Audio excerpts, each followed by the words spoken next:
Hi, my name is Kelly Amos and I'm a fitness and nutrition specialist, and today for your tiny tip I am going to show you my recipe, or how I make my chicken and veggie enchiladas. And this is just a healthier version of enchiladas. I've added not only veggies, but I use wheat tortillas instead of corn or flour. Most recipes will call for flour. I do use canned enchilada sauce. I don't take the time to make it myself. I had cooked a couple of chickens in crock pots a couple days ago, so my chicken was all ready to go. You know, if you watch these at all, that I always have my veggies already washed, so I had my broccoli already prepped and just had to cut up my zucchini.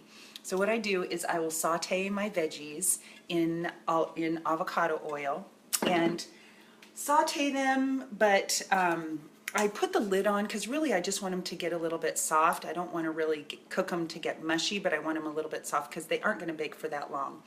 And then, so I saute them in a pan, then I dump in my chicken, and then I pour some enchilada sauce in there, and then I sprinkle some cheese. And you want to go kind of light on the cheese because with enchiladas you can always add more later for people who want to add more, and that's a good way to keep them a little healthier. Now, one thing that I do when I'm sauteing my veggies or cooking my veggies, I will season them also. So I sprinkled a little pepper on there. You can't have enough cumin, so I do a lot of that. This is garlic powder, chili powder, some paprika, a little bit of cayenne depending on how much heat you like.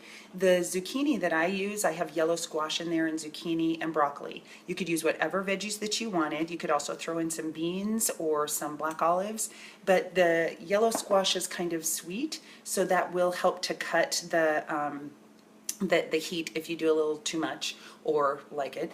And I also put some oregano in there, and I can't tell you what the measurements are because I just throw stuff in there. And remember that the veggies are going to cook down, so it might look like a lot, but really it really does cook down. Typically I make them in a big sheet pan because we're just going to have them for the family, but I'm making them today. I am making a bunch of these to take to my kids, and my daughter lives in a sorority and they don't feed them on weekends. They're on their own, and we're going to go down there tomorrow night, so I'm going to take her some enchiladas, and my son lives down there as well, and so they can have some. These freeze really well.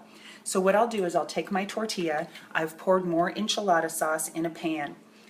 I'm going to dip the enchilada or the tortilla in, and then I will just place it in the pan here, and I'm going to spoon a little bit of the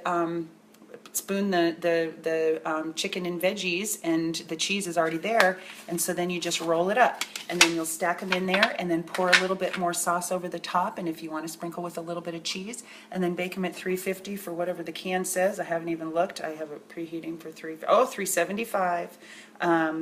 And for about 15 or 20 minutes, and they're done. And enchiladas are better the next day anyway, so make them tonight and have them for tomorrow, or make extra and keep them in here for the freezer. Super, super yummy, super easy. All of the prep, because I always have my veggies done and my chicken was already done. The prep was like 10 minutes. I was cutting the chicken while the veggies were cooking. So that's it. Those are a healthier version of enchiladas, and if you have an enchilada recipe, thank you, Jessica.